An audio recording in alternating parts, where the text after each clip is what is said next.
Bonjour, bonjour, c'est apôtre Boniface Matenda. Dieu nous a fait grâce encore aujourd'hui de se rencontrer dans nos pages, dans nos petites chaînes de télévision, dans nos différentes plateformes.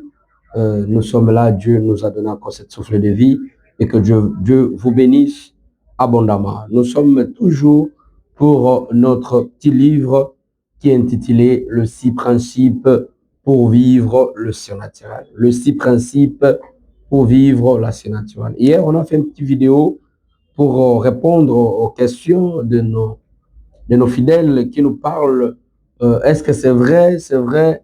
Et quelqu'un peut vivre le surnaturel. On a répondu par rapport à ces vidéos. Mais on continue à expliquer au peuple de Dieu, on continue à expliquer aux gens qui ont besoin d'acheter et de procurer notre livre. Je suis sur la page 126.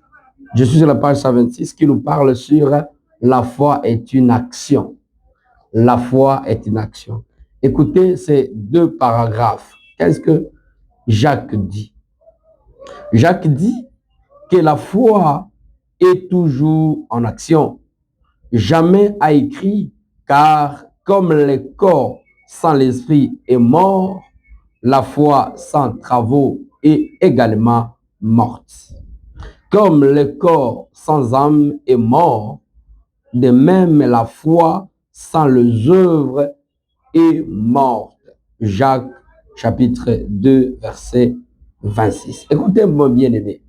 Beaucoup de gens croient que la foi, c'est après avoir prié, après avoir la foi, tu croises les bras quelque part, tu croises les bras dans votre coin.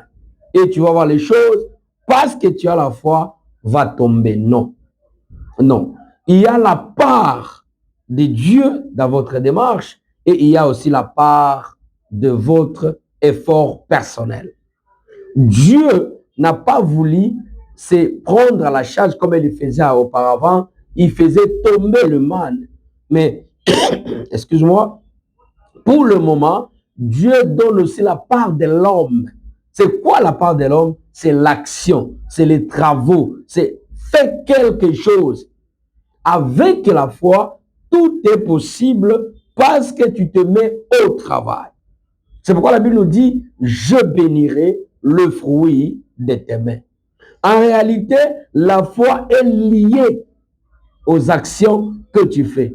La foi est liée aux choses que tu vas te reprendre. C'est pourquoi, bien aimé, quand tu travailles, sachez-le que non, Dieu exaucera votre désir en fonction de votre foi.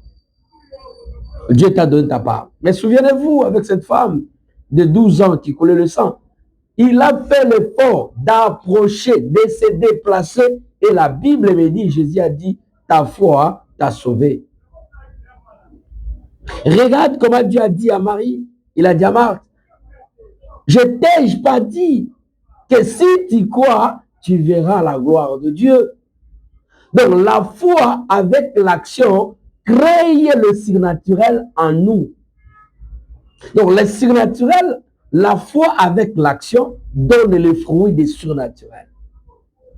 C'est possible, bien aimé, de vivre le surnaturel en combinant deux choses, la foi et l'action.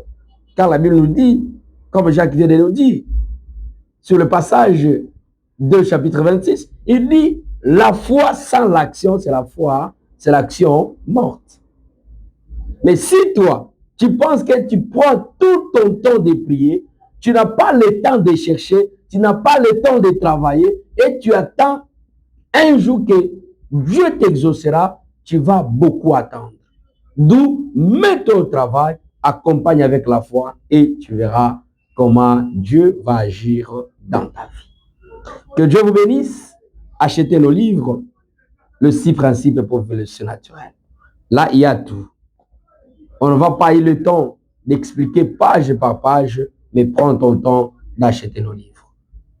Le livre, c'est le 6 principes pour vivre le surnaturel. On a dit, contactez-nous dans le numéro 085 57 27 519. Je répète, 057 055 085 57 27 519. Que Dieu vous bénisse. C'est votre apôtre Van Fat Matenda. Partagez la vidéo, likez et que Dieu vous bénisse. Shalom.